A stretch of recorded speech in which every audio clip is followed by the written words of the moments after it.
Hi, and welcome to this Action Coaching Club live coaching call. It's Lou Dallo. Glad to be here with you tonight. And tonight is a live coaching call, so we're going to answer your questions on a first come, first served basis, round robin, until we run out of questions or run out of time. You can ask your question by either typing it in the GoToWebinar questions panel, or you can press *2 to raise your hand, and I'll unmute your line, and we'll talk live.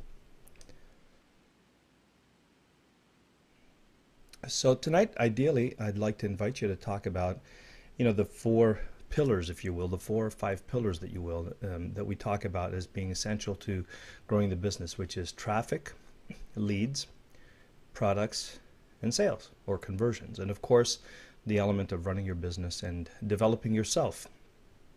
And so if there's anything in particular you want to talk about in those 5 areas, and if you have something online that you'd like reviewed, we can do that as well. So any question that's going to help you move your business forward and move you forward to whatever's next for you is fair game. And whatever I can answer, we'll throw open to the group and get input from the wisdom of the group, which is always remarkable how good that turns out to be. Okay, so once again, type your question in the GoToWebinar control panel or press *2 to raise your hand. I'm just going to take a quick look. I don't think we have any questions in the mailbag. We do not. So we can get started right into Q&A. Okay, so first hand up, looks like it's from Houston, Texas. Welcome to the call. Hi, can you hear me? I can indeed. Who's this? This is Julie, and Julie Downey. Hello, Julie. Hi there. I'm brand new to the coaching calls. I just signed up last week. But I do have 2 questions. One is about the customer avatar, and I feel like I have 2 avatars, and I wondered about that in terms of when you do your marketing interviews, because I'm trying to interview 100 people, and then it kind of hit me like maybe I need to interview 200 people. So my niche is athletes, coaches, sports teams, and this would be high school, college, and professional sports teams. So it would be the athletes and the coaches. And I just wondered if you felt like that needs to be split into 2 avatars. I think the coaches and the athletes would be 2 avatars. But first of all, welcome. Glad to have you here with us. I'm so glad you're here. And congratulations on getting started on your avatar. You're doing great. And starting your 100 or 200 interviews is an awesome way to get going. So congratulations. High five for that. Okay, so 2 different ones. All right, and then my other question is, when you do, when you set up a website name, and I already have a website and I have a name, but I'm seriously considering changing it. I did a search on, and this is kind of my product, the athlete's secret to speed and power, and a whole number of websites showed up under that heading, and they actually teach like agility and skill drills and all that sort of thing. And the secret on my end is using the method of yoga that I teach with sports teams. And I was wondering if it's fault to use a word like that, like the athlete's secret to speed and power, and when they click on my website, they're going to come up with, how to increase your flexibility relative to your strength, and the other little secrets that help you do increase speed and power. Is that misleading, or is that okay? Well, what do you think is misleading? That you're talking to them about how to what you're going to teach them going to help them increase their speed and power? It will, but it's not like a direct training drill of here, you're going to go run this drill and you're going to be faster because you did the skill drill. This is more indirect. And initially, my words were all around flexibility, relaxation, that kind of thing. I wasn't initially starting off with words like speed and power in my headlines. Okay. That was my question, just with regard to, and I'm trying to figure out which words are most enticing to the athlete or the coach. Right. I address injury, so a lot of it revolves around eliminating injury and pain so they can perform better. Okay, so what are you doing? Are you helping them increase speed and power, or are you helping them eliminate injury and pain? Actually, some of both, because Uh, once you Not, eliminate but injury and pain, you have more, and yeah, not everybody's yeah, injured, right? but Yeah. exactly, that's a whole different avatar again, though. I mean, and you can do it, but recognize that the person who is looking to get over injury and pain is looking for a very specific outcome, and he or she's not interested yet in speed and power. They're just interested in relieving pain and injury. And that's a whole different conversation and a whole different point of connection that you're going to have with that avatar compared to the one that's pain and injury free and is just looking to optimize their speed and their power. So you're going to connect with them at different levels of communication. So and you could do that, but you want to make sure that you're clear on who it is you're talking to, because when you're writing articles or blog posts or when you're doing videos or something, they're gonna open up with a statement that connects directly to one of those avatars. And you can't kind of say, by the way, watch this video if you happen to be injured, but if you're not, it's still worth watching. You know what I mean? It's too wishy-washy. So you want to have two specific messages. One, and I'm not sure whether the people who are how big the market is for people overcoming injury versus how big the market is for those who are just looking to, increase their speed and power. So, do you have a sense of which market is going to be bigger, easier for you to get to, one that you'd like to support the most? At this point, I don't know. I work with a lot of teams locally, so I've worked with all the sports teams at Rice University. I've worked with the Houston Texans. I've worked with the Rockets. I have a lot of experience working with teams, and in general, most athletes tend to be injured. They may not talk about it much, but they all have nagging little injury levels that really interfere with what they can do. And I already have my website set up. I mean, I don't know if it would help to look at the blog or what I've been doing so far, but I'll Well, keep interviewing people because maybe that'll help me understand better if is there a subset of people who just want speed and power versus the ones who are already injured, like you're talking about. Um, well, I'm sure that they both exist, right? I mean, when elite athletes, or I'm assuming most of this is going to be the elite athlete, like the weekend warrior, not too concerned about increasing speed and power, just wants to last and survive into their 40s while they're playing their favorite sport. But the elite athlete is looking for those marginal and significant increases in speed and power. And then the one that's injured, whether they're elite or not, they're just looking to overcome that pain and injury.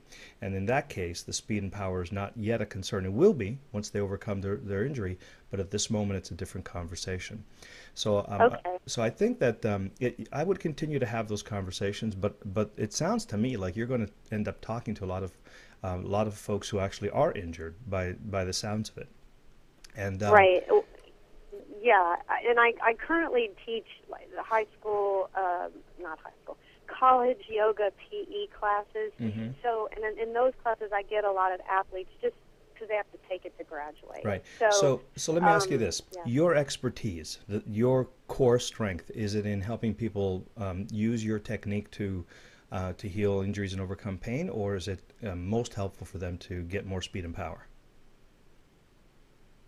Gosh, I usually go into it to help them get more speed and power because the super injured ones can't always even participate in the class. You know, they got to heal up first, and then Mm-hmm. they can take my class.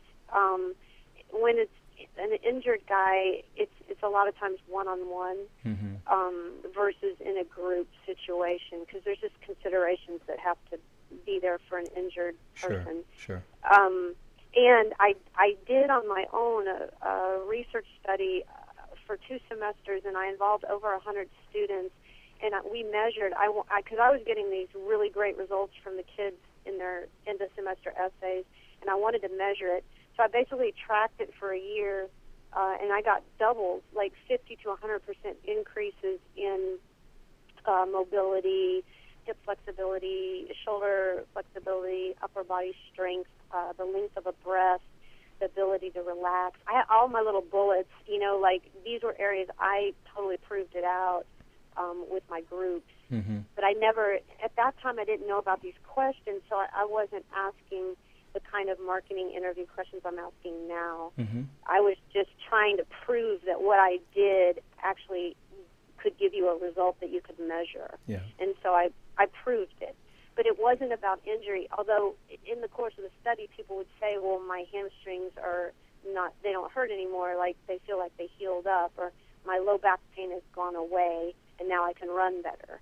It was that kind of thing that came out of my study. Okay. So what I'm getting from what you're saying, tell me if I'm on track here.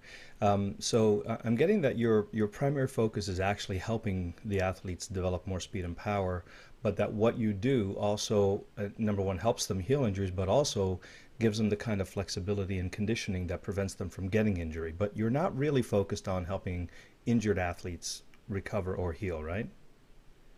True. Like, that's not my main focus. Okay. What you just said was perfect, because I want to help them enhance what they have and protect them from future injury. Okay, You know, perfect. they have a way to train now that will keep them at the highest performance level Yeah. that they could have. Yep.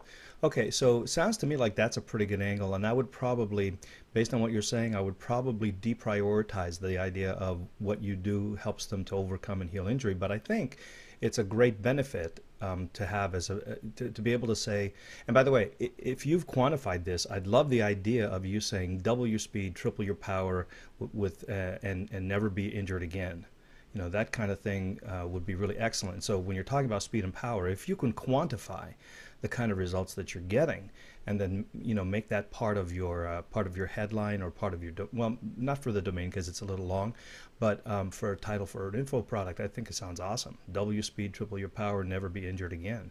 I mean, I love that last line. Okay, that is cool, because I did, and I have a whole assessment that I do when a group starts working with me, so that we can track it. By the end of hopefully 90 days, if they'll give me that much time, then we have a definite outcome that they like and I like. So, okay. beautiful. Well, thank you. I appreciate that. My other question is, when you're trying to come up with headlines or titles or words that draw people in, what is the best tool to use in Google? Is it that AdWord tool, where you search phrases to find out if people are searching under that phrase name? Like what you just said, you had a great line there: double your speed, triple your power, and never be injured again.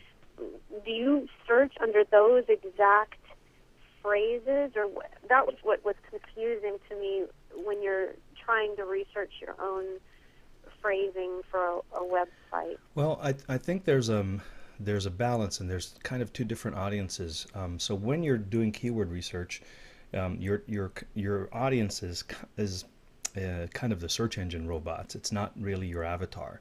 It is your avatar in the sense that you're looking for the words that they're going to be looking for in Google, that you can then create names and products and content around. But when I'm naming a product, what I'd like to think about is the avatar and the benefits and outcomes that they're looking for. Now, a lot of the time, if I have it right, that's going to overlap with the keywords that they're looking for online. But most people, I don't think, would be saying, double my speed. But if you say that to them, it's clearly a benefit that they want. So you may find them under different keywords, like increase athletic speed, for example. But your product should be very brand and benefit or focused. I think less about naming for keywords than I do thinking about naming for clarity of the benefit that it provides my avatar. And then use the keyword stuff to drive traffic to the product. But the product should ideally have a great, the ultimate benefit that they're looking for. And in your case, for example, especially when it's quantified, they may not be you may not find a lot of keywords that say double your speed and triple your power. But I bet you say that to a number of elite athletes, and they'll go, "Huh? Tell me more." Right? And so you may need to bring them in using different keywords for stuff that they're looking for, but your product should it's great when you name your product based on the benefit it produces for them. Okay, cool. And then one last question as far as the distinction between what I'm measuring, which is really not, I don't go out in the field with them and measure how fast they run. I'm measuring, their mobility levels with the poses that I'm working with them on, or the length of their breath, or sometimes I'll do these subjective questionnaires where they have to answer back about their ability to fall asleep and stay asleep, their anxiety levels. And I didn't know, is it false claims to say, like, double your speed, triple your power, when I don't know for sure if that's going to be the outcome for each person. Yeah, I mean, you would ideally want to want to be able to back up your claim, right? I mean, you don't want to just make that stuff up, but you don't necessarily have to have measured it. I mean, what you can say is, here's the connection between flexibility, mobility, breadth, and speed and power. And if you could, give them the scientific evidence that says what causes speed and power is when you have more mobility, flexibility, and strength. Explain the kinetics of it to them, and then you could say, so it makes sense if you were to increase, get this much more mobility, this much more flexibility, this much more, breadth, and so on and so forth. That by this model, you will experience double the speed or triple the strength. So that's how you can do it. But if you actually have metrics and measurements, it's always more powerful, of course. Right. Okay. Okay. Thank you so much. I appreciate that. You're most welcome. And I look forward to talking with you again. Welcome to the club. Thank you. I'm so happy to be here. How do I mute myself? I'll take care of that. No problem. Okay. Okay. All right. Thank you. All right. Thank you.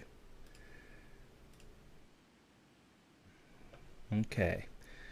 Let's see.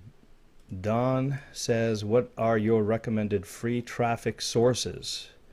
FYI, I'm having trouble with my mic tonight. Okay. So free traffic sources. All right. I should probably preface this by saying that I think that the way I choose traffic sources is not on what's available for traffic sources, but it's more based on where my avatar hangs out. And so, in other words, it's not necessarily a free traffic source that is the most appropriate to reach my avatar. If I'm a local business and, I'm serving the local community and they happen not to be online and I'm providing them, like, I don't know, dry cleaning or something, maybe there's not a lot of people looking for dry cleaning. So I'm not going to keyword optimize and write articles and do blog posts and that kind of stuff. Probably going to pay for advertising and for placements online where people go to look for dry cleaning. So the overriding concern here should not be, oh, let me look at all these traffic sources and choose the one I want to use.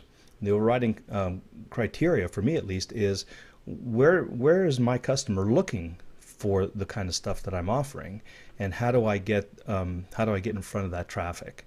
And so with that in mind, I'll talk about some of the free traffic sources that I think can be effective, but bear in mind that it may not be appropriate just because it happens to be a free traffic source. You have to now look and say, does my avatar look and read for articles online? Are they hanging around and reading blog posts? Are they in forums? Things like that. Because if the answer is no, then even though it's free and even though I like it and I recommend it, it's not appropriate for you, right? So filter it through that criteria. Excuse me, I'm going to periodically put myself on mute and have a little coughing fit. So if you hear me go quiet, don't panic. I'm just going away for a few seconds at a time here. Okay, so with that caveat, let's assume for the sake of discussion that we're talking about someone who is web savvy and looking for information online and is an avatar that is actively engaged in doing the kind of things that we're promoting for information products. So in other words, maybe they're reading article directories. If your avatar searches for information as part of their research and there's a continuing education aspect to what they do, and they're constantly looking for a new tip, a new strategy, something like that, then I think articles can work very well. And anytime someone's online and in the search engines, there's an opportunity for them to, end up, for an article to end up showing up in the search engines. And so articles are one way that people generate free traffic. You probably need 2 articles. If you put your articles into easinarticles.com and goarticles.com, you probably covered about 80% of the market. So it's not a big effort, but that's one of the sources of traffic I recommend you consider if your audience actually reads articles, if they are searching for information on the things that they're looking for. Like, for example, if I was promoting to the gamer market, right, the Xbox market, article writing doesn't really make a lot of sense because these guys aren't reading articles, right? They're in forums and they're in clubs and they're hanging out in these, very specific arenas that they can hang out with each other. So article writing wouldn't make sense. But if your avatar is one that does research and reads articles, is looking for tips and strategies and information, kind of a generic tips thing, then articles is an option. Well, and no matter what, it usually is helpful to either have a blog or a fan page. So it's good to have when we talked about the wagon wheel theory a couple weeks ago, it's good to have a place where you can put content and have a center, I call it the authority center or your communication hub. And this is the place where, in the old days we used to have a website that used to say contact us and about us and all this kind of thing. Well, we don't do that anymore, and that's been replaced with either a fan page or a blog or both. Some people like both. Now, again, if your audience is on Facebook, and these days it seems like who isn't, but there are groups that are not. But if assuming that they are, then a fan page is a pretty decent place to put your content, your authority content, your videos, your blog posts, your articles, and so on. Now, personally, I like to put my content on a blog, even if and then the Facebook page as a way to either bring people to my blog and have them consume the content on my blog rather than on Facebook, right? Because if I put everything on my fan page and people always go there, and of course you want to engage and have the community and so on for the viral effect, but I always like to use that as a way to bring them back to the blog because the blog is my property. If I drive traffic to the blog, then the search engines love my blog. I'm going to get my blog post to show up in the search engines more readily in the results pages. I'm going to have greater authority, greater page rank, more backlinks, and that's going to help me. If I just have a fan page, I'm helping Facebook, but I'm not helping myself. So fan page is a great place to have as a communication center, as a place to, the community center, if you will. But I still like to put content primarily on my web property, which would be my domain with my blog. And that's, excuse me, and that's probably the way I'd recommend putting free content on. And the same thing with videos. So if you want to use videos to promote, absolutely put a whole bunch of videos. Use something like TubeMogul to distribute your videos to all of the major portals. Make sure you have a channel on YouTube and put a lot of videos there, but ultimately use those properties to drive people from your videos. Like you might give them part 1 on YouTube and then drive them to your blog for part 2 and part 3 of a series. So YouTube, it can be a very powerful free advertising source. Again, whether your audience kind of is on there or not, you have to decide. But that would be the one of the many that I'd consider. The other thing about YouTube that's nice is that these days it's a lot of people use YouTube like a search engine, right? So, and it's I heard Paul Culligan say one time that it's actually interesting that if you think about it, some people go onto YouTube and do a search, and some people go onto Google and do a search. Now Google will display YouTube results, right? Because they love to show video results, but YouTube doesn't display any search engine results, do they? So who's really the bigger search engine was the question, right? If you think about it, the YouTube and video portals in general are probably more actively searched because they're searched through the portal itself and also through Google. So video is very search engine friendly, and that would be a way to go. What else? Probably those would be the ones that I'd start with.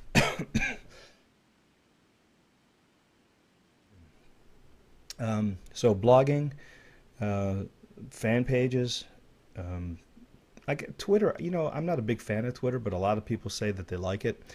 You have to find someone who knows how to use Twitter properly. I still challenge anybody to show me that they're making any real headway with Twitter, other than like Charlie Sheen maybe. But I think what the deal with Twitter is, when you have notoriety and celebrity and a following, then you bring them over to Twitter. But I don't find that a lot of people have an easy, effective, scalable way to develop a Twitter following, starting from scratch.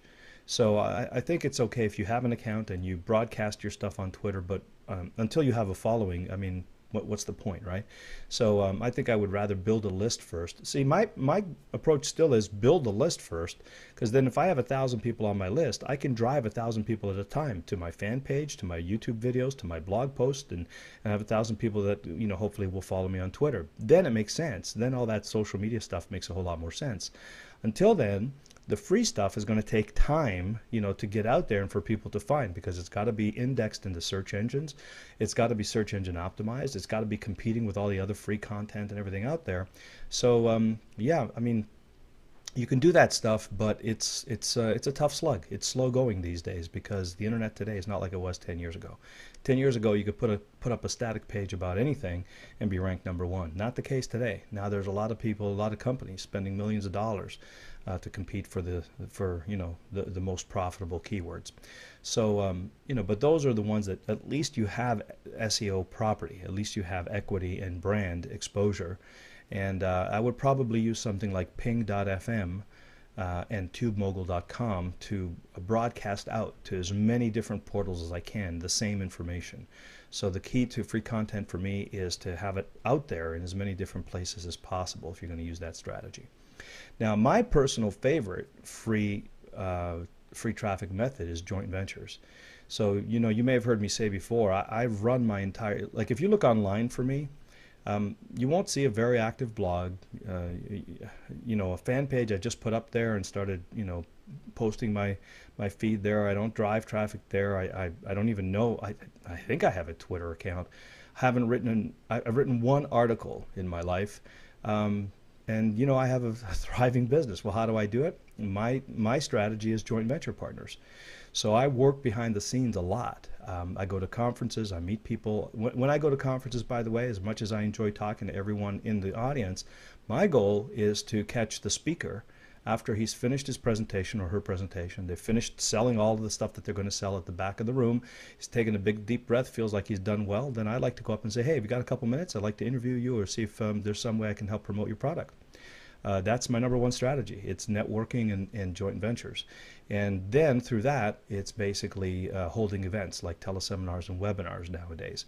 That's all I've done for my marketing strategy. No, not affiliates. This is different than affiliates. This is more like one-to-one partnerships, and working on small projects, big projects, whatever else. But in the process, especially if I'm running the event, and I'm hosting the event, then of course that builds my list because I'm taking the registrations. And so that happened to be my #1 free traffic strategy. Now you could argue it's not always free, if I'm going to go to a conference or to a seminar, it's not free to go there. But if I was going anyway, and if it happens to be in my industry and I'm meeting people and potentially meeting partners and clients and so on, well, what better way to make use of it than to network with the speakers? And the reason is the speakers have already got it together. They're already out there. They've got products. They're looking for places to sell. They're looking for new avenues of distribution and sales. Well, I want to be one of those avenues for them initially. And then as I get to know them and I make a little money for them and find out that they're people I want to continue to work with, then I can evolve and develop those partnerships. So that happens to be my personal favorite, is joint ventures. And of course, the other one is affiliate. But I don't think affiliate marketing is necessarily free. It's kind of leveraged, but you have to work hard to, develop the affiliates, support them, give them tools, do the keyword research for them, all that kind of stuff. So it's not entirely free, but at least you're not paying them until they generate sales. So I don't recommend you get affiliates. I think it's okay if you have an affiliate program and, the occasional person is going to sign up and promote it. But if you want to go, full bore and develop an affiliate team, like an affiliate army, that's a very specific business model. You should really think about committing to that in a big way to make it effective. Otherwise, you're just going to see an occasional bit of income here and there. So, yeah, I think, if I were to do it again, I'd probably do it just like I did it now. Lots of joint ventures, a lot of networking, conferences, and as many webinars, webinars and seminars as I could do. And in the process, what happens is you do more of these webinars and seminars is, everybody who did an event with me introduced me to 2 or 3 other people. And, that was a great way to expand my network. And then over time, as I did more and more of these things, I was branded by association. People got to know me through the big names, and so it helped give me some credibility, and open doors for people to at least try my stuff, and then it kind of grew from there. So as I'm talking, I'm thinking, but I think those were the ones that come to mind. And don't overlook the value of a little bit of paid advertising. Here's the thing. If you are willing to pay for your advertising for a couple of months, 2 or 3 months, you're going to, first of all, build a list, which I think is going to make you more money than any free traffic you can ever really get initially when you're first starting out. And once you have that, then it opens the doors to the free traffic options, because now if you have 1,000 or 2,000 people on your list, first of all, you've hopefully figured out which keywords convert. What are people coming to you for? What are the keywords that they're responding to? What are the keywords that they're buying from? For me, I want to know that before I go crazy putting a whole lot of content, because I want my content to be optimized for the list. And so if I can find that out first, then all my SEO is going to be a lot more valuable, right? Because now I know my avatar, now I know the keywords they like, now I know the ones that convert. Now I'm going to be doing blog posts and videos and trainings and educations and teleseminars and webinars, all based on the stuff that I've proven sells, or at least builds my list. And number one. Number two, I've got that list, which means I can promote, any time, like once a week if I want to, and I can actually, generate income.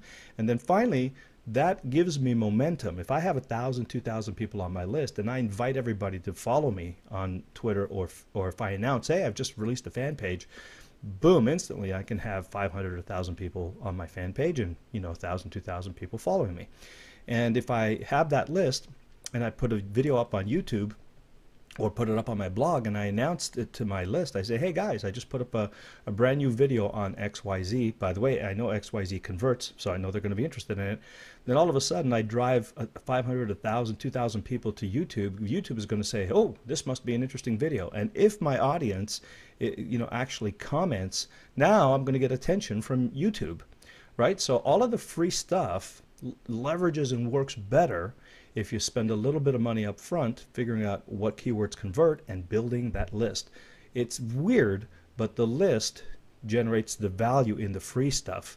If you start with the free stuff, it's going to take you a whole lot longer to get the very same results, and you may be going down the wrong path, because you may not be using the keywords that convert to generate all this free content. So you may have a whole lot of free content, and after 6 months you realize, yeah, I'm getting traffic, but nobody opts in and nobody buys, which is not a pleasant place to be.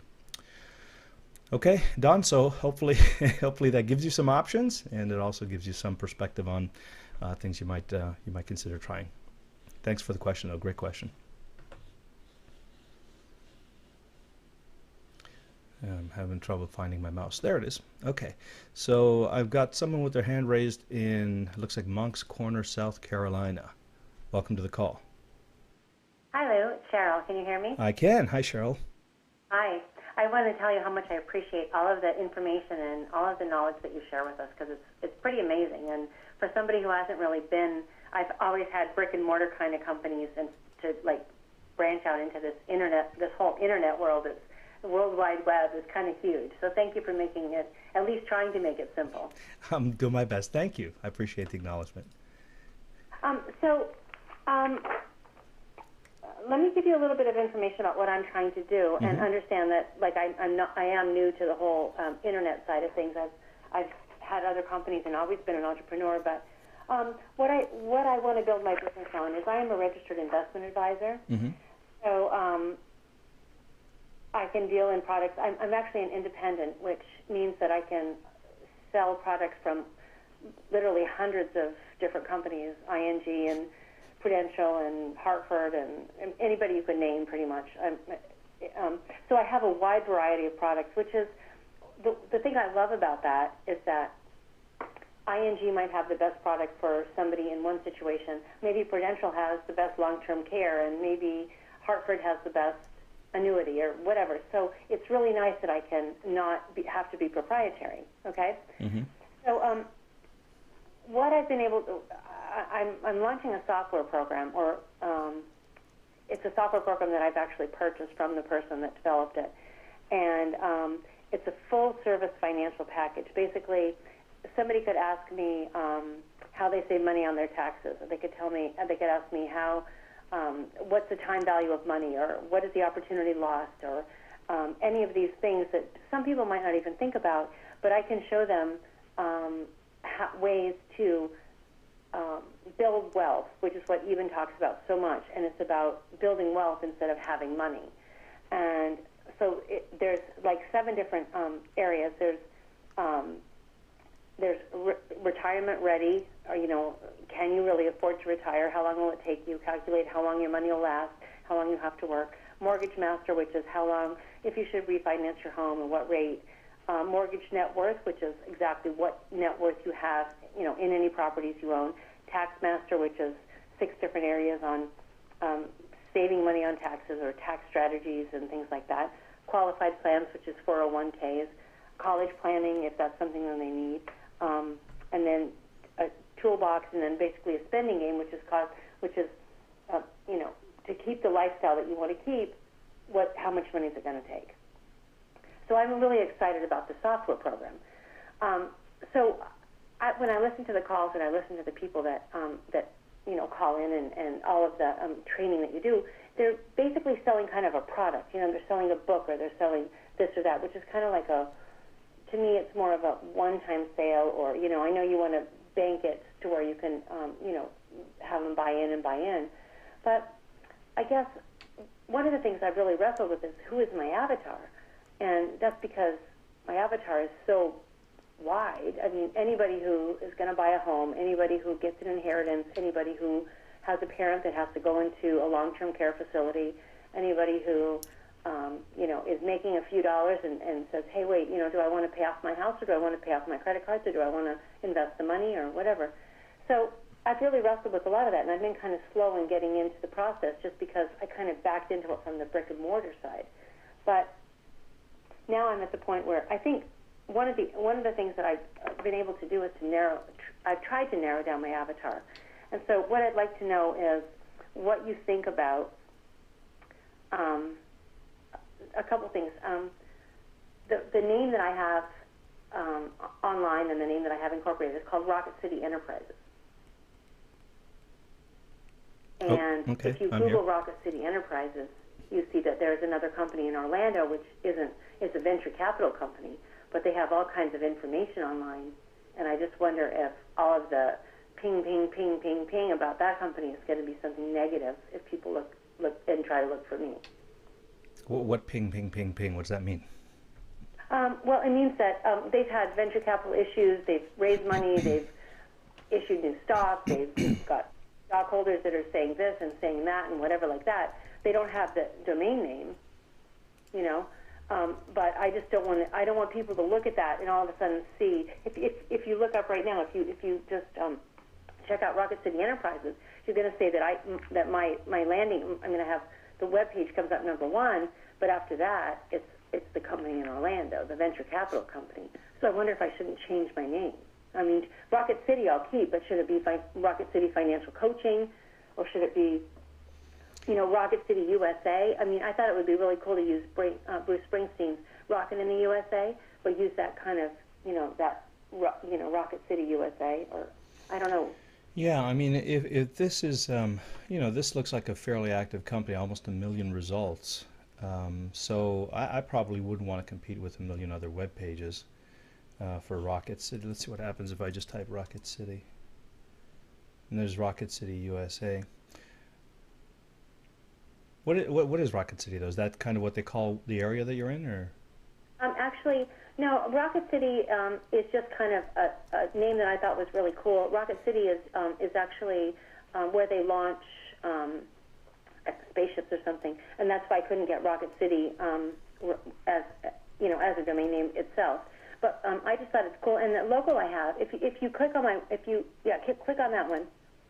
No, if you click on RocketCityEnterprises.com, you'll see my webpage, and I mean my logo, I should say. And it's kind of like Gotham City. I just wanted to have, because what I want my site to be is an aggregate of. See, that's it, right? And so it's kind of like I want it to be kind of just a cool, kind of a sexy kind of thing where people want to go and they can get tax advice, they can get investment advice, they can get anything that they need through, and I understand what you're saying about affiliates, so, I mean, maybe joint ventures is a better idea for me. But I think my business model is kind of different from what I hear you talk about other people, and I'm kind of stuck. So here's the thing. So who is your avatar? I mean, this all starts from here. So wait, let me first answer the question about if you're up against another company that's called Rocket City Enterprises, and they're they're also in the financial industry, then there's gonna be a little bit of a confusion in the market when it comes to Right. them being able to distinguish who you are. So at the very least, I would not want to say Rocket City Enterprises, because that's who they are, right? And they've got a name, Rocket City Enterprises Inc. So you may be coming across copyright infringement, trademark infringement, all these kind of things. And if the company is immersed in legal problems, that's even less of an association Right. that I would want. So Yes, I yeah, think so you're right. I mean, that's what I was thinking too. yeah, so something like Rocket City Financial or Rocket City Investments or something like that might be enough to distinguish from them, because it doesn't sound like the kind of thing you want to be associated with. You want to make sure that folks, when they look for Rocket City, whatever you call it, Rocket City Financial, Rocket City USA. Well, I wouldn't call it Rocket City USA, because that takes them to thinking of it. That doesn't say anything about finances or investments, right? So Right, I'd want to put something about financial or Rocket City Investments or Rocket City Wealth, or one of the key words that indicates what you do for them, right, in the title, and then that's enough probably to separate you out and make you unique in that sense. So what do you? One of the things that I did, after you listening to the classes and doing some research, I mean, Rocket City Financial Coaching. That is something, people are looking for coaching and trainers in every area of life. Is that something that you think is a positive, or No, do you I think wouldn't. that? I wouldn't do that. Unless you were providing just coaching. And I'll tell you why. Like, look at this thing here, Rich Dad Coaching, right? If you go here, you'll find. I don't want to click on their link. I don't want to charge them money here, but yeah, I'm willing to bet if you go here, it's going to be a subset of what they do overall in the company. It is. Yeah, I've gone there. You're right. It is a subset. Yeah, and I'll tell you what this is probably capitalizing on the fact that a lot of people are using the word coaching these days to look for stuff, financial coaching, investment coaching, and so on. But what you're really providing is not coaching. The Right. software you're talking about and all that kind of stuff is not really coaching. So I wouldn't call it that. Number one, because it's not what you do, and number two, the process is not as important. If I were to go back now, I probably wouldn't call my site Power Up Coaching, because coaching is not all I do. It's a big part of what I do, and it's my main thing. But and that's what I wanted to do when I started out. I wanted to be a coach and all that. But really, if I had to do it again, I probably wouldn't put that in there unless that's all I really did. If that was my big deal. In your case, you're not really providing coaching, at least not on the front end. You may later, right? Because you may provide coaching to help people use the software or make decisions about their investment or so on. But my sense is it's probably better not to include coaching right now, based on what you're saying. That's more about advice. Well, if you just leave it advice, it gives you the flexibility to go where the market takes you later. And you can always create another website later, Rocket City Coaching, or, Rocket City Consulting, or Rocket City Investment Planning, or anything like that. But while you're trying to figure all that out, Rocket City Financial, something like that, gives you, it sounds to me like what you're doing with folks. You're helping them get their financial act in gear. Exactly. Right. So something like that. Or if there's a word that connects with your avatar better, then I would use that. So that's question number one. The other part of it is, who's your avatar? And you're right. I mean, what you could do could help a lot of people. The problem is your marketing can't be that vague. So Yes, I know. so you have That's one what of Ellen said. Yeah, so you have one of two choices. One is you could go out there and start with using words like investments and financial and planning and all that kind of stuff. And that's going to be fairly expensive to compete in that arena, but at least you'll build a list, and then you could find out who's on that list. Are you getting a lot of people who are asking about tax advice? Are they asking about debit and credit? Are they asking about houses and finances? Or are they just kind of, the average mom and pop with the 2.3 kids who are just looking to plan their financial life and the security? Would they have to know a little bit about everything, but they're at different levels, different phases in their life? And Okay. and if you go Can I down tell you that about the if you next go step down I that took? road, I mean, I would love your approval or criticism, either way. Would really value your opinion, because I felt like I had to take the next step, and one of the things that that the software program that I've bought is it has a lot to do with golf. Golf. And it talks about lifestyle choices. And one of the things, a couple of the key phrases that I've been able to come up with myself is, you know, kind of like along the lines of, you know, everybody wants to gain wealth, and everybody wants to improve their financial condition. But if I could show you a way that I could find the money, and, you know, help you increase your wealth, would that be of value to you? So, Well, so here's the thing, though. Who are you talking to? right. Well, the program, all of the marketing materials that I have available to me right now deal with golf as a lifestyle choice. Investments on one side, long-term things as far as insurance, life insurance and things like that, and then on the other side, lifestyle choices, which is, you know, time and money to enjoy what you want to do, family time, you know, things, all of that. But the references that they use have to do with golf. And so when I went online and I checked out anything to do with golf, there's a million ads, like you told us, you know, that would be important to make sure somebody's willing to pay for it. So I just thought that maybe that would be a way that I could narrow down my avatar. And Well, I think anybody who's typing in keywords related to golf is not looking for financial advice or lifestyle. They're looking for golf tips. You know, Okay. so now what you could do if you wanted to is you could say, what could I do? you know, Because I feel stuck. I feel so stuck. yeah, I don't know. This whole thing about golf feels like a big disconnect to me. I'm not sure I'd go down that path. I think what I would do is I'd probably look a little bit deeper at in the diagram I have up on the screen now here. You know, where are the folks that I'm talking to? Where are they in their life? Are they looking to put their, you know, save money for school, for an education for their kids? Are they just buying their first home? Are they remortgaging? You know, do they have a little money put aside and they're planning for the retirement? Are they looking to see how insurance can help them with all that? And I think what you want to get to is, am I talking to, you know, like for example, Susie Orman does all of this, but she does it for women, right? So you might ask yourself, am I talking to women? Am I talking to couples?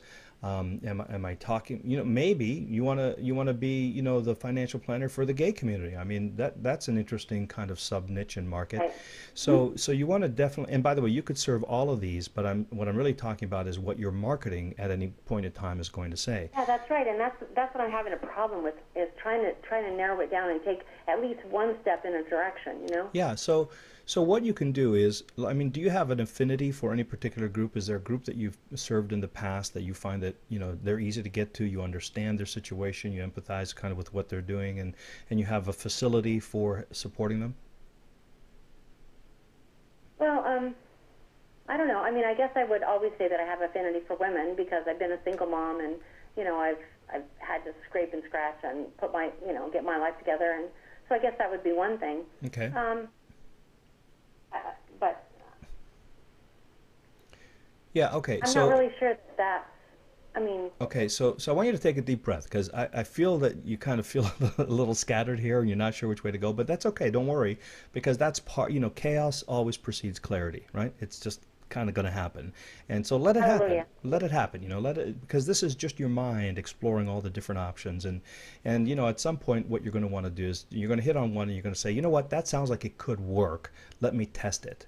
And that's just, you know, the place to start. That's not the only place you'll ever I want throw to out be. one other idea, and you can totally shoot me down. I will not be mad. But when we had our mastermind group last night, and I talked about golfing, because all of the marketing materials are kind of geared to golfers, and the guys told me, I'm the only girl in the group, and so the guys told me, they said, you should go for women golfers. That would be your avatar. What do you say about that? What say you? I don't see the connection with golfers and financial planning. Okay. What do you see as the connection? What's there for you? Like, maybe tell me about why they chose this in their marketing for this software. I'm not connecting the dots. Help me with that. Well, I'm obviously I appreciate and acknowledge your your opinion and your successes and everything else. What I have my hands on is just like all the slideshow presentations. It's there's a really interesting analogy or an interesting phrase throughout the whole software program that says, if you were to go to Atlanta or whatever, you were going to go to the Masters, and you were offered a club, or which would you opt for, the club or the swing? And the point is, you'd be much better off to have the swing and buy a club when you got there than you would be bring your club and not have your swing in order. And so it's all about looking at the overall benefit and the overall Okay, so but they're using golf expertise. kind of. So that's They're the using only golf as a reason. kind of a metaphor for the, why you should take investment advice from them, or they're saying it's better to have the skills and we'll provide the tools. Is that the metaphor that they're using? Exactly. Yeah. Well, yeah, that's right. It's better to have the skills, and we'll provide the tools. That's right. You can always buy a club. Okay. The club is the product. It's the life insurance, or if it's the annuity, or it's whatever. That's not really the important part. The important part is having the skills to understand what you need and which Right. what- Okay, but so that's an interesting metaphor, but I don't think that's your audience. I don't think that's your avatar. Anybody can relate to that. I mean, well, not everybody. I mean, if someone's a golfer, I guess they'll relate to that but I think most people can imagine that if you were, most people know about golf and can imagine that, if you had the skills, then the tools are interchangeable. That's a metaphor that could work. But it's not your avatar, that you're not just targeting golfers, right? Well, I guess Lou, I'm searching. I mean, I think I have my hands on this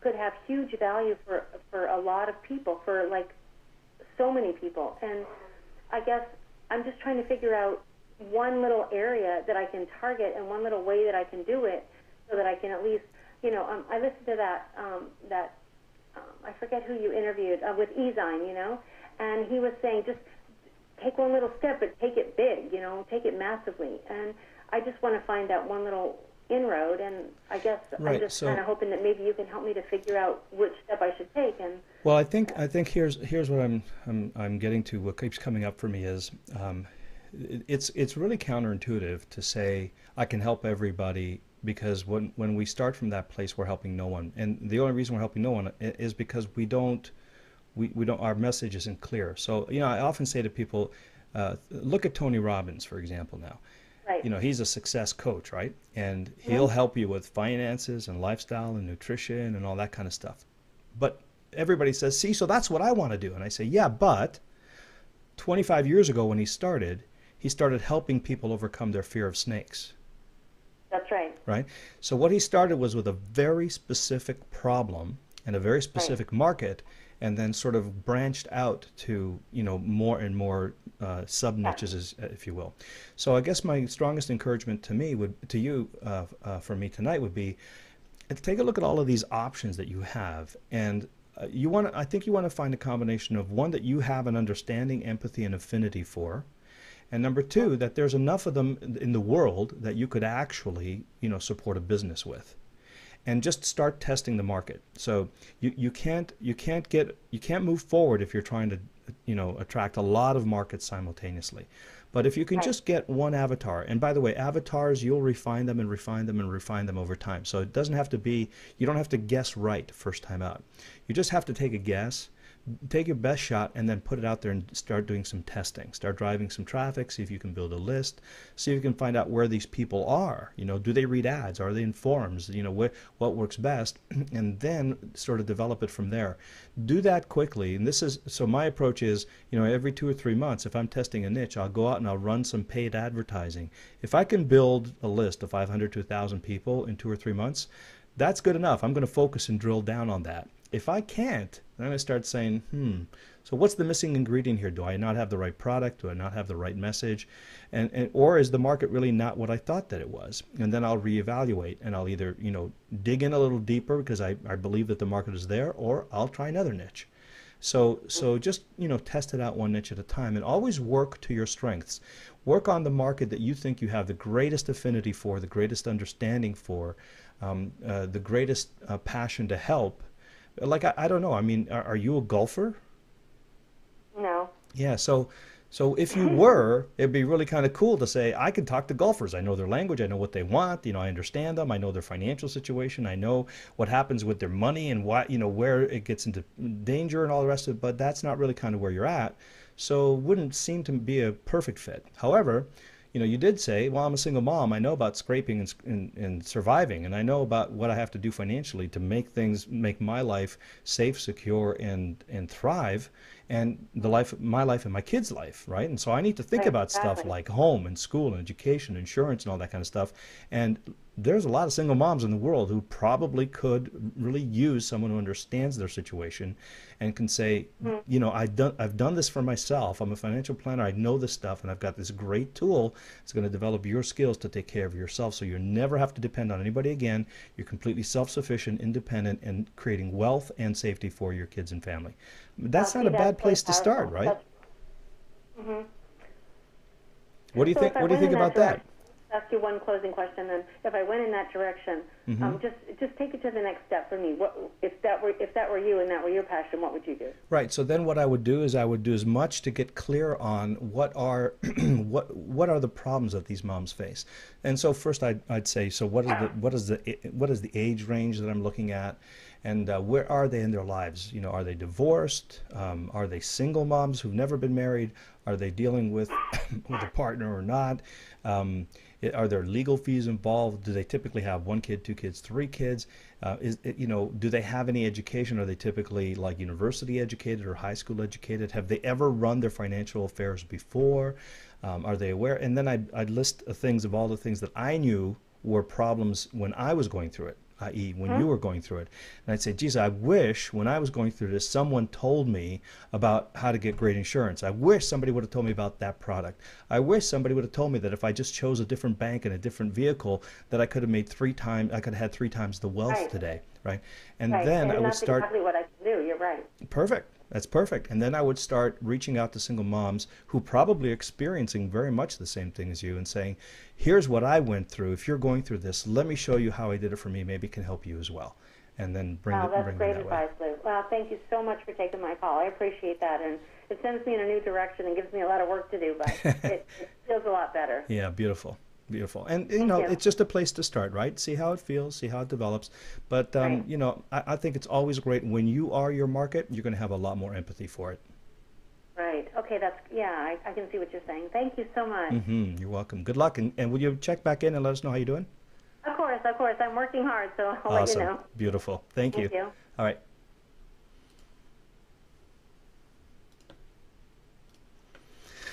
Okay, let us see here.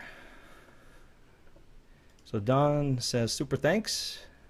You're welcome. And if a YouTube video is viewed on your blog, does YouTube still track it? Not in the same way, Don. YouTube will still track the views, but so from a YouTube point of view, it still makes sense. They'll see the views and the traffic and the backlinks, but the benefit is you get the search engine ranking and you get the traffic to your site. So YouTube will track the views, but Google will track the traffic to your site, which is what you prefer. I mean, YouTube gets enough traffic. You should have some of your own. All right, let's see.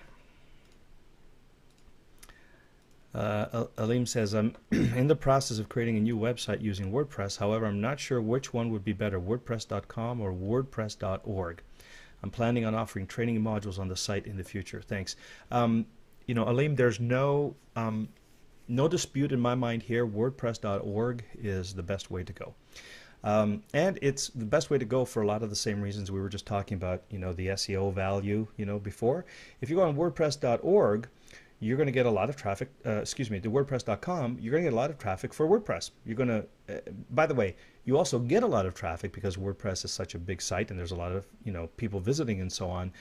So it's not a bad idea to have, a blog on both. But if you're only going to use one, you want it on your domain and installed, so that you get the search engine ranking, you get the page rank, you get the search engine results, you get the traffic, you get, that's your asset. If you develop it on your domain, it's your asset, your traffic, and your value. So, and by the way, there's a lot of things that you may want to do later, like create a membership site from your blog, or put up JavaScripts or plugins, and all that kind of stuff. That flexibility does not come with WordPress.com. And so WordPress.org is going to be your most flexible, your most scalable option, and it's going to develop your internet assets, not WordPress.coms. Now, if you want to have a WordPress.com site and put content on there to generate backlinks to your main blog, that's not a bad strategy. It's fine. But for your core site, go for installing it on your domain. Am I a Leafs fan?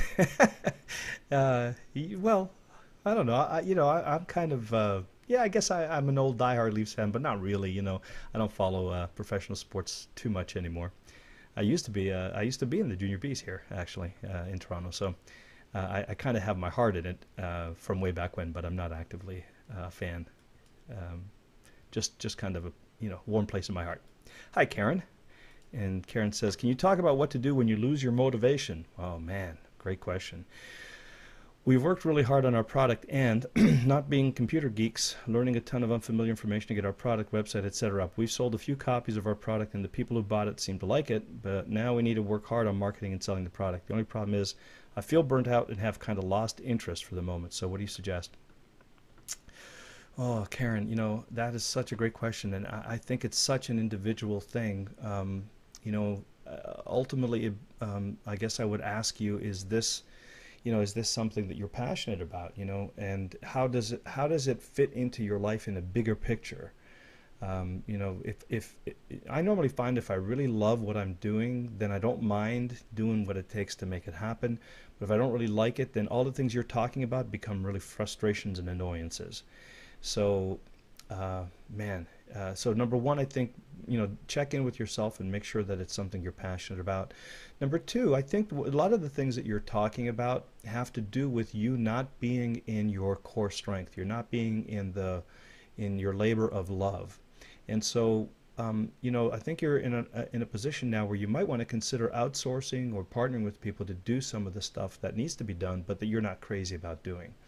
So if you can identify, what's your greatest contribution, where are you in your flow, where are you most happy in terms of contributing to your business, and if you can spend as much time on that as possible and attract partners or freelancers or outsourcers to do the rest, that really helps me a lot. When I don't have to worry about web pages and administration and customer support and all that stuff, when I can just think about, when I'm on the phone coaching folks, like right now, I love this. I could do this all day, and all night, and anything that takes me out of this, or creating content, teaching, coaching, that's what I love to do, right?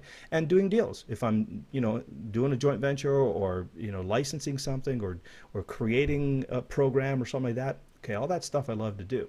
But if you ask me about customer service and fixing passwords and putting up websites and all that stuff, I could do it. But the more time I spend on doing that, the less motivated I am in my business. So now I'm getting better at outsourcing and getting folks to do that for me, so that I can spend more and more time being in my passion, being in the stuff that really juices me. Because your experience of your business is going to be how you spend your time and what you're focusing on. And if you're focusing on the stuff that you're not particularly good at, you don't particularly enjoy doing, but it's just one of those things that have to be done, if you can't see a way out of that, it can be demotivating for sure. So passion, make sure that this is the business you're passionate about. Number two is stay in your core strengths and do as much of the things you love to do, so that you can create that energy of being of doing stuff that makes you happy, stuff that you would do even if you wouldn't get paid for it, and still builds your business. And then number three, outsource as much as you can. And probably the other thing I would say is try to remember why you're doing this. I mean, can you find the reason that you want this business to be successful? Is it for your kids? Do you have a goal that's bigger than yourself? Is there a new house that you want? I tell you what, when I wanted to buy a house a while ago, my motivation for my business went through the roof, and I'm pretty motivated as it is. But in Toronto, housing prices are not are not like they are in some other parts of the world. It's expensive nowadays here. So I started doing the math, and I thought, you know what? I need to get my business going. I need to create more value. I need to raise more income. And so as I was involved even in doing websites and customer service and all that kind of stuff, I had a picture of a couple of the houses we were looking at, and I would just look up, check in with myself. I go, okay, that's why I'm doing this, and just kind of help me to keep motivated. So a higher purpose, and then probably the other thing that supports me a lot is when I actually make time to get away from the business and to immerse myself in the arms and in the company of the people that I love and that love me. So when I, just complete a day or two or weekend, whatever, complete detachment, unplug, and go get back in the bosom of love. That just kind of does amazing things for me. And again, I think that speaks to higher purpose. And of course, the whole, you know this, right? Stay in shape, work out, eat right, sleep well, all those kinds of things. But that's kind of maintenance. We all need to do that, I think. So I think those 3 or 4 things that I mentioned are probably, the things that help me the most. And by the way, one of the things that I do a lot too is I look at these different alternative modalities for realigning energy. And I don't know if you're into that. It may be a little woo-woo for you. I don't know. But, meditation, EFT, tapping, maybe even hypnosis, things like that really help to clear the mind from the dialogue that's going all the time about, oh, I don't like this, and this is hard, and I'm frustrated, and all that kind of stuff. Clearing my mind often does a lot. So I don't know. That's kind of what comes to mind. And you know what? I'd like to open that question to the group. When you're losing your motivation for what you're doing and for your business, when things aren't going as smoothly, or when it looks like there's a long uphill climb, what do you do? What supports you to get your motivation back and feel excited? Let's see if we can give Karen a few more ideas about this. Okay, just type it into the GoToWebinar control panel, and I'll read it. And Karen, hopefully, I'm just sort of sharing with you what works for me. I don't know that it'll necessarily work for you, but maybe you'll get some ideas and something there that'll inspire you to get your energy back around your business. Because now that you're starting to, get some results, well, that's a great sign. That's a great thing to build on. And so now that you're getting the results, it's a great time to drill down. By the way, check in with yourself and make sure you're not self-sabotaging here, right? So because sometimes when people start to see results, all of a sudden the fear of success shows up. And so that's where, meditation and EFT and energy clearing and that stuff helps me a lot. Make sure you got your inner game going, and cancel all the negative thoughts. Tarek says, number 1, attend the Guru Coaching Club. I love it. All right, so that's good advice. Julia says, hiking, getting out in the mountains and sunshine. Yeah, absolutely, like that. Tanya says, a vision board. Yeah, so Karen, I don't know if you know what a vision board is, but this is just something that you'll put up, a cork board or a poster or something, where you take images of everything that's important and meaningful that you want in your life and you want to manifest and attract in your life, and put them up there so that you can clearly see what you're working towards and what you're attracting anytime that you need to reconnect with that. It's a great idea. Julie says, getting outside, weekend vacation. And like you said, Lou, spending time with friends and family, completely disconnecting. Yeah, that complete disconnect, that's a powerful thing. It really is. To me it feels like someone used the analogy, and I liked it a lot, so I borrowed it. It's like, if you can imagine walking with a pail in your hand, if you had your arm bent, at 90 degrees, and that pail of water was full, and you walked for miles and miles and miles and miles, it starts getting really painful to hold that bucket. But the more interesting thing is when you put that bucket up, your arm is frozen in that position, right? And when we're constantly in our business and thinking about and focused on and dealing with stuff in our business, especially stuff that's not great, that we're cramping up our psychology, our emotion, our physicality. All of that cramps up and we don't even know it. So, that weekend away or that total disconnect is like putting the bucket down and just kind of shaking your arm out and straightening it out. Then you can pick it up again and go for another few miles. So that's a really important one. Thanks, Julie. Joe says, find the big why. The rest follows. Yep, I agree. Gail says tapping and affirmations. Oh yeah, that's Noah St. John stuff. Yeah, can be learned on your own, just as tapping with no. You know what, guys? There's also right now. I don't know if you saw this, but a friend of mine is actually doing a promotion. He's the guy that I go to when I need EFT or tapping support. Brad Yates. And if you're interested, send me an email to gurucoaching@gmail.com, and I'll send you a link to the promotion that he's running right now. He's raising some money for an anniversary gift for his wife and to raise money for Japan. And I'm donating 100% of my affiliate fees to the relief effort in Japan. And it's a really cool thing that he's promoting. It ends tonight, by the way, so email me right now if you're interested. And what he's offering is like his complete library of emotional freedom technique or tapping recordings, for building wealth, for releasing self-doubt, for feeling worthy. It's an awesome library, and this is the guy I trust with my deepest, darkest secrets, and to create a space of safety and healing for me. One of the best in the world, and I recommend if you want to try that.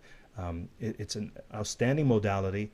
He's one of the best in the world, and this product you get to choose your own price.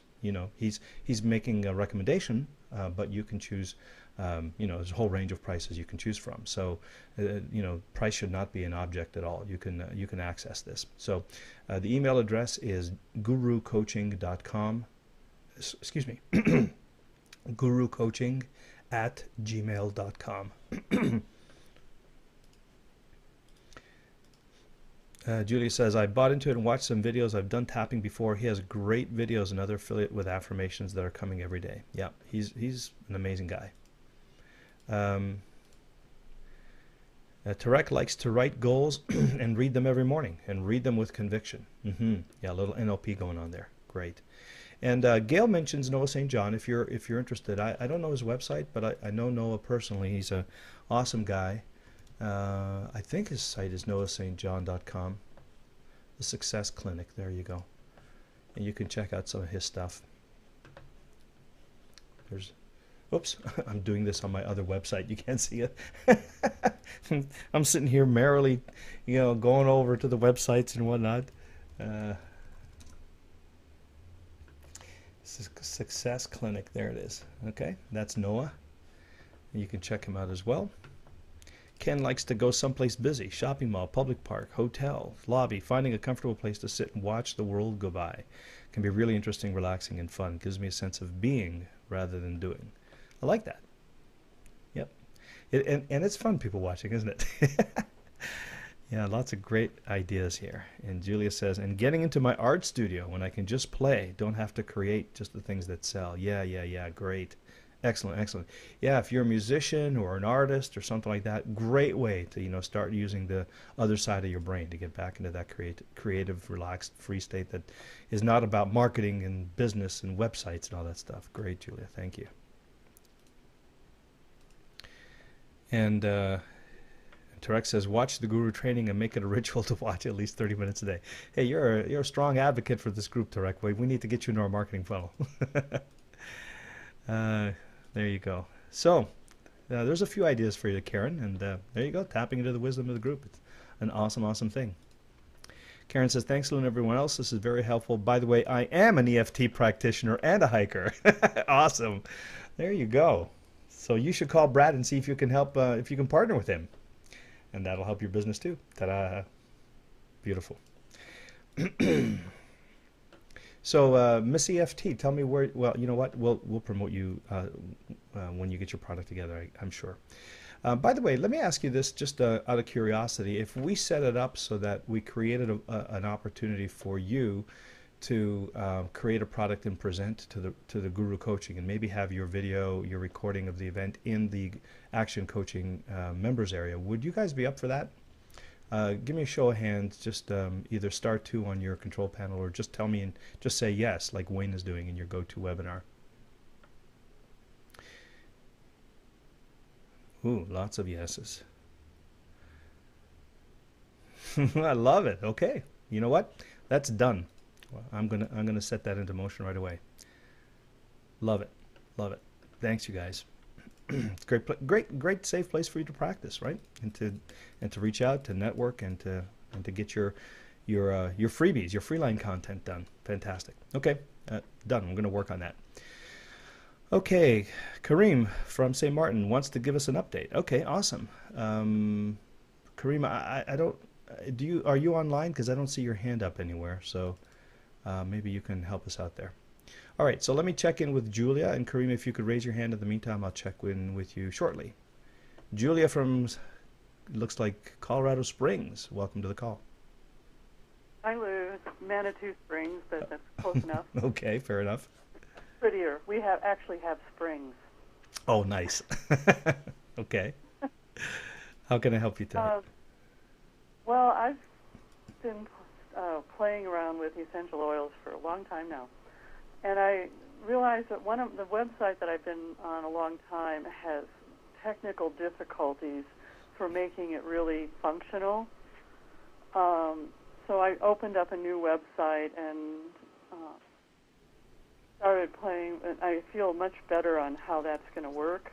But I'm wondering if I can use some of my old blogs, just sort of rewrite them. They're very personal ways of using essential oils. Or is that going to get me in trouble rewriting my own blogs? Well, what do you mean rewriting? What would that look like physically? Like brand new blogs that you would write, or changing the content of the blogs, or adding content to it? What when you say rewriting? On my the one that I opened up, using essential oils for health. If I took the text off of my old blog that hasn't gotten much SEO visits, and just rewrote them a little bit.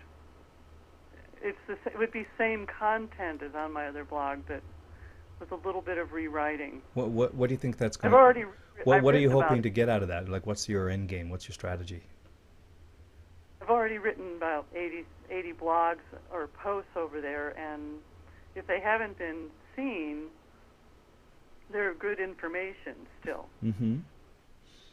But if you rewrite them and you put them on another blog, what would change about getting traffic to the new blog versus why you're not getting traffic on the existing blog? Well, maybe a little more focused in. I now have a free video on the new blog. I'll have a product up by the end of the week. It just opening up. Now I got your cough. Sorry. Opening up reasons to use essential oils on a place where I can show them more reasons why they want to use them. You know and what? Have products that I also have a better product or an introduction page to the product on the new blog, so I could send them over there with that. Here you can read about more about lavender over here. So, okay, without having to pick up new stuff again. Yeah, I guess my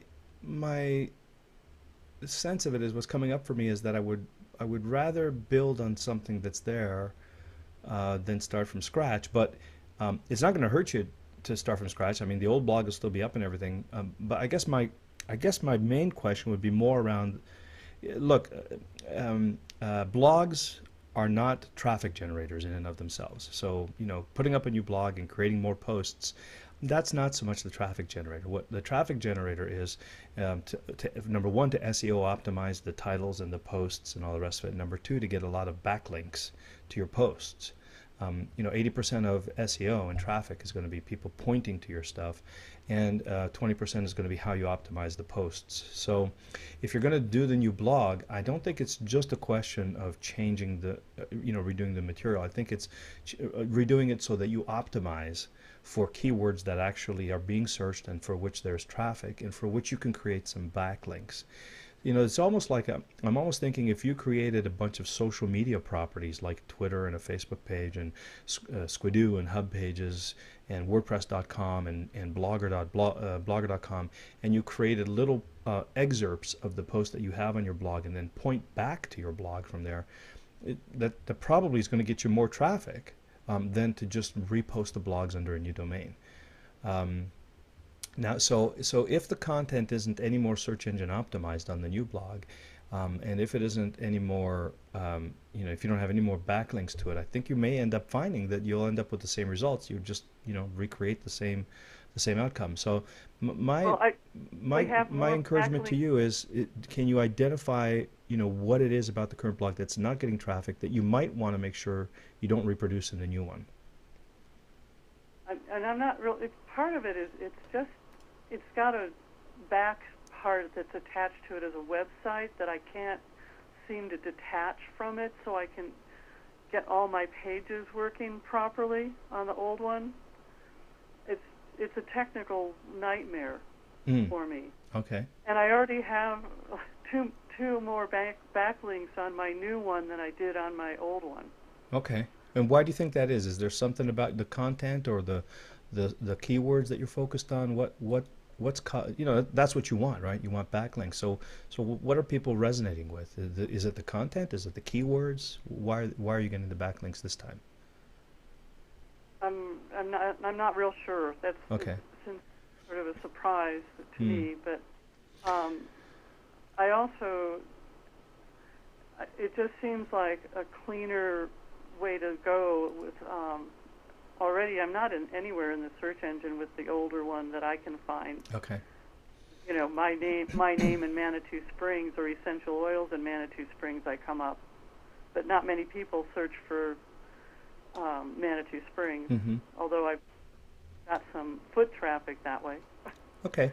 Well, it's energetically, I'm getting that you feel like that's the way you want to go, and I don't think there's any real detriment to you doing that. I don't, you're not getting any traffic on the other one anyway. It's not like you're going to hurt yourself too badly, and sounds to me like you're going to feel a lot more clear about having this new blog up and running with new content and free of the technical difficulties.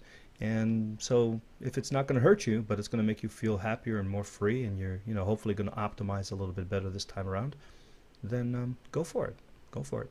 Well, the good part, I mean, I have the essential oils and the posts. I have very keyword-rich posts, so I'm not real sure why they're not getting, respect. Yeah, right. Well, let me take a quick look. What's the URL? The old one is Essential Oils for Health and Wealth.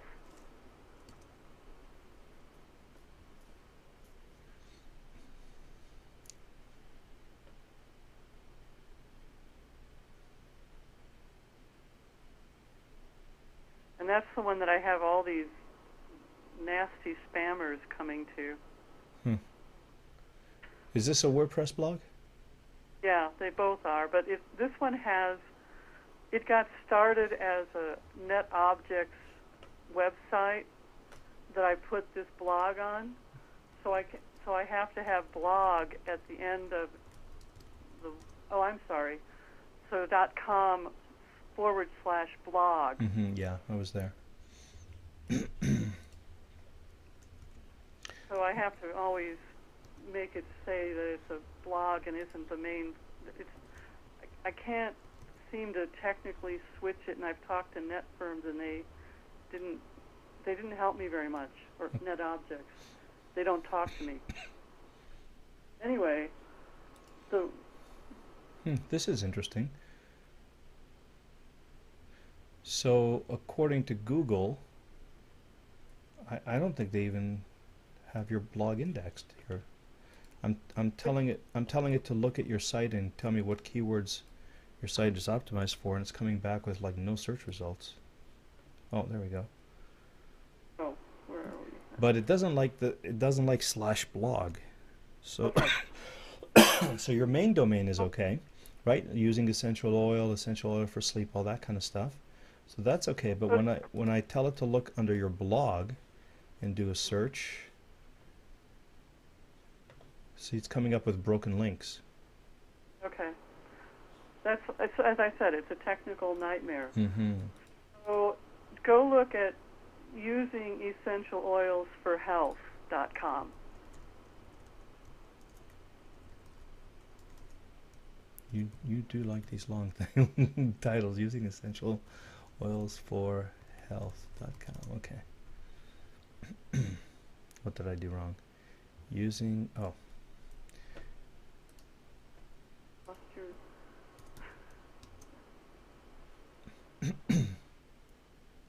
lost my view of you. There you are. Using. Okay, and let's see what. Yeah, you know what? First thing I would recommend here is are you aware of the keywords that you're optimizing for? Off the top of my head, well, I'm working a lot with sleep difficulties. I'm looking natural health tips. I'd have to go open my Okay, Excel. so oils and use and benefits, these are not things that are going to be helpful to SEO. So see if you are these pages or are these categories here? Pages. Okay, so pages is not a big deal, but I would even say, you know, essential oils here. Okay. Try to make your pages keyword rich, and then where are your categories? Are they not showing up on it? I don't I s- just started rebuilding that. Okay, So so as you're rebuilding, see if you can make if you can organize your articles from the old site that you're moving over as you're writing them, organize them into categories that are keyword rich. you're right. My categories aren't showing up there, but Yeah. I would put that on. Yeah, but that's okay. So when they do show up, you know, make sure that the categories themselves are based on the keywords that you want to optimize for. And then, you know, this is good. Like essential oils at the beginning of your title, that's really good. Are you using, now you're using Socrates, so I think they have some built-in stuff here for optimizing, but you know, do they allow you to change the description and to optimize the keywords on your posts? Yes. Okay, so be sure to do that because that's really important for SEO. And yeah, and otherwise it's just a WordPress, you know, regular WordPress kind of blog. So now if I now take this and go to the Google AdWords tool, How are you doing that? magic. I just Google for the phrase Google AdWords, Google keyword, what did I type? Google AdWords tool. And that's usually the first result. Okay, so now I'm going to ask Google what it thinks of this new website. Yeah, lot more interesting. See, already, Yeah. already this is looking much better. I reached this frustration point of the technology of not letting me get rid of that blog at the end, and Yeah, yeah. I decided it was better to not waste any more time. Well, you know, it definitely looks like you have a problem with that thing. There's something about the blog that's bringing up 404 error pages. That's why you're not getting any indexing, because as far as Google is concerned, that link is broken. There's no place to go. So it probably doesn't care what I've written on there before. Yeah, I mean, it doesn't care I mean, because it can't find it. Yeah. Okay. Yeah, so there's definitely I made the decision. there's definitely a technology issue, and you know, if you're in the frame of mind to start the new blog, your new blog looks much better in terms of, you know, this is Google saying, hey, I recognize what your blog is all about, and these are the keywords that it thinks your blog is optimized for. And so you definitely want to think about making categories, you know, essential oils, aromatherapy, whoops, Natural remedies is one of mine. Okay. I yeah, just saw that. beautiful. Okay, So these are great category titles.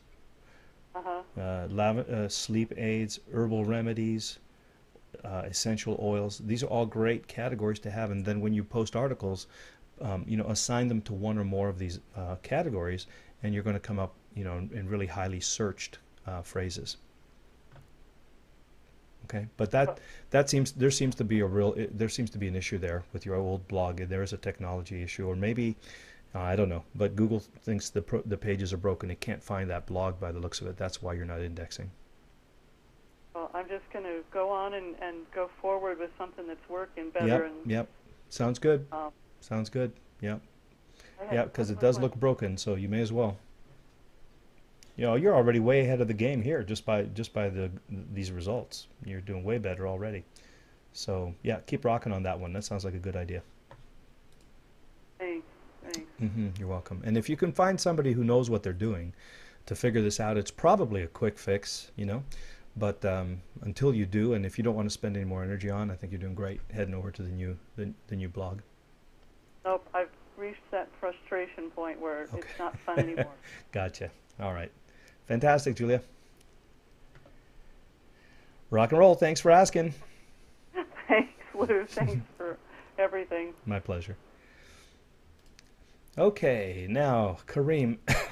So it's 9:30. Kareem will be our last call here. Oh, you guys are a number of you asking for the email address. So let me type that in, gurucoaching@gmail.com, and I'll send that to everybody.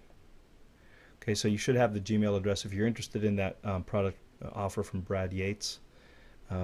And you know, the other thing you could do is just go to powerupcoaching.com and opt into my site, because I'm going to send out one more message to my list to check it out, so you can do that both ways.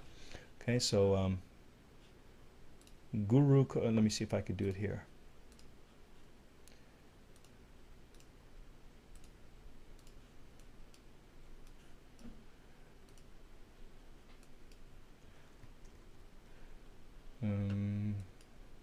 How do I do this? Thought I should be able to draw a box here. Yeah, can't do it. Okay, never mind. gurucoaching@gmail.com, and that should be in your GoToWebinar control panel if you want to check that out. Okay, so Kareem, let me open your line and we'll get an update on what's going on with you, my friend. Hey Lou, how are you doing? I'm doing great. Welcome back. All right. Yeah, just gonna give you an update from the advice you told me the last time on our website. Yeah, I'm dying to hear. Yeah, I'm still working on it, and I had to change our webmaster, so we're still working on that part. But what is our immediate problem there? Marketing problem. We're going to be presenting at a conference, and we're going to be launching one of our services. And we already have gotten 2,000 email addresses from past attendees from the conference.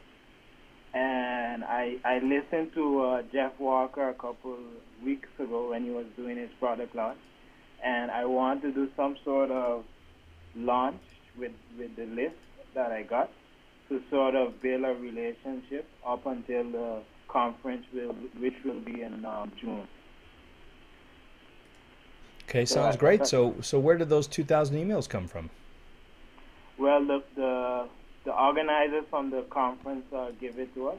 Okay. Yeah. So I was thinking to probably I wanted to do a survey, for the conference organizers to send out that email that our company would like to do a survey to see what they think about, what topics would they want us to mostly focus on in our presentation. Are these people that have heard of your company before? No, they've never heard about our company. Okay, so you don't really have permission to send them email, right? Correct. Okay, so so probably the first thing that I would do is not ask them to do anything that is work on their part, because you don't really have permission to email them, and you don't want to get barraged with spam complaints. What I would do is I would say, hey, I hear that you're coming to this conference. We're going to be doing a presentation on XYZ, and we're going to think of something that you can give them that's good information or heads up to the presentation, or say, we're printing up some reports that we're going to be handing out to people. If you plan on attending our presentation, please register here and we'll personalize your report, or something. Give them something and let them opt into your list, and then you'll have permission to email them.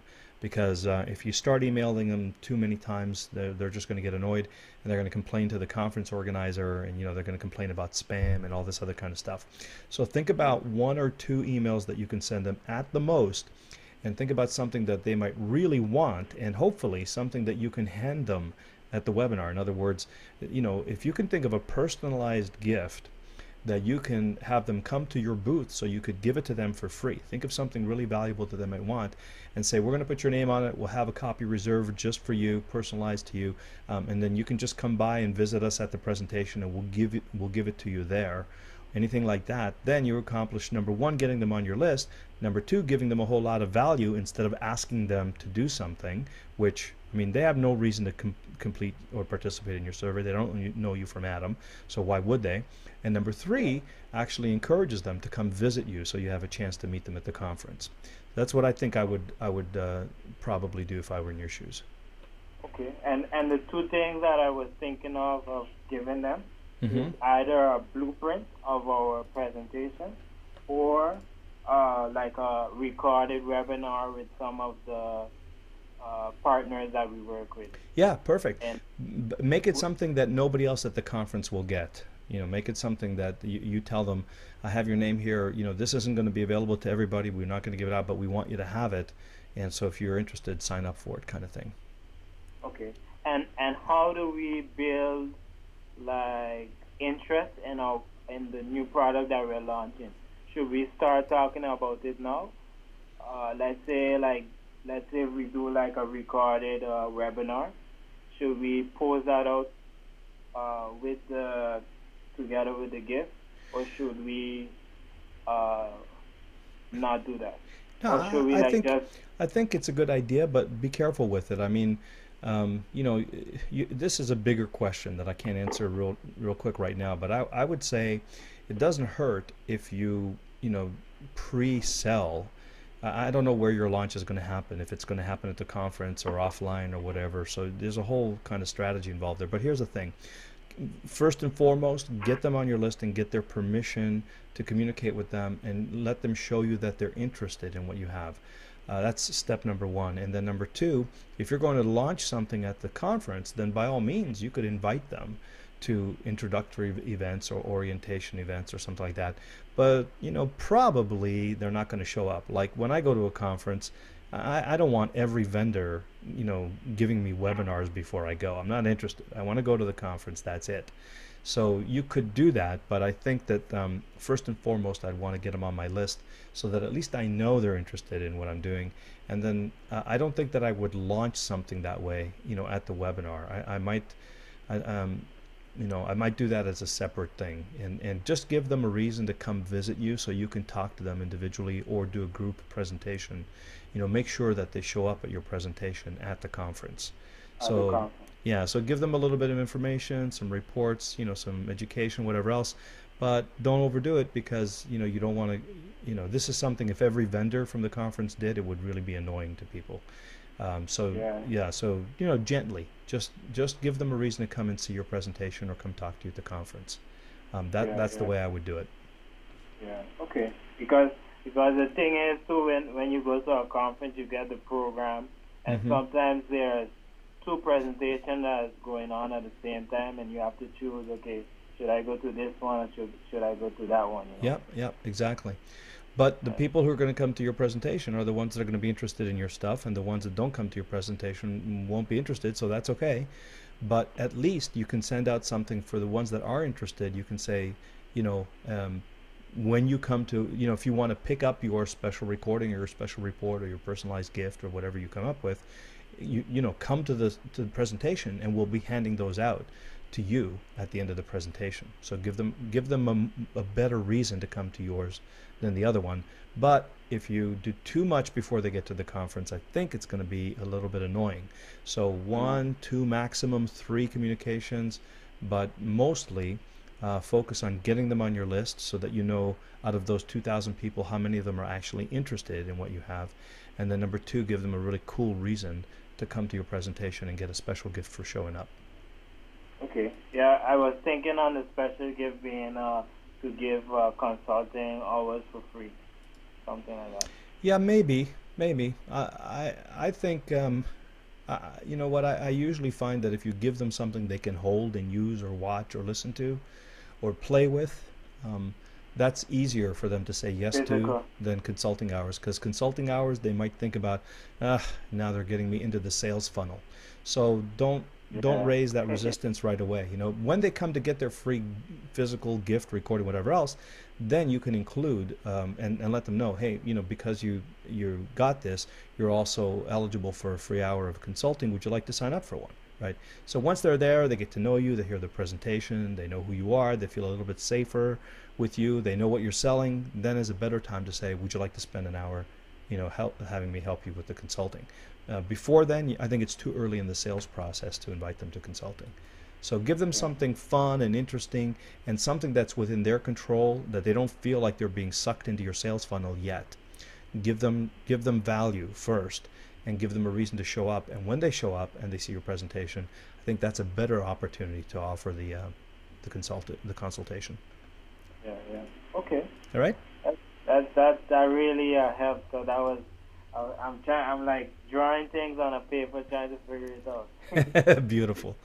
All right, Kareem. Well, thanks and congratulations on taking action to that. And that conference is not till June, so maybe we'll have a chance to talk some more about planning that. Yes, for sure. Cool. I really appreciate you coming back on and giving us the update. Thank you. Yes, thanks a lot. All right, you're welcome. All right, bye. All right. So with that, I think I'm going to call today to a close. And Linda says, what you just all shared, Lou, was so important. Oh, that was the traffic stuff that Linda liked. Thank you, Linda. Yeah, I'm glad you appreciate that. And that's it. So we're out of questions and no more hands raised. Perfect. So we will call this complete. Let me put up the thank you slide here. And as always, I want to say thanks for being here, because being here with you is fun and fulfilling for me. And because you show up, I get to keep doing it. So thanks. I sincerely appreciate you for that. And I hope that tonight was valuable and you learned some good stuff. And come on back and bring your questions and your websites and your strategies. Let's do everything that we can to make this a banner year for you. Okay, so till we see you on the next call, Thursday, we'll be doing a training probably. I'll announce that through email, so watch your email.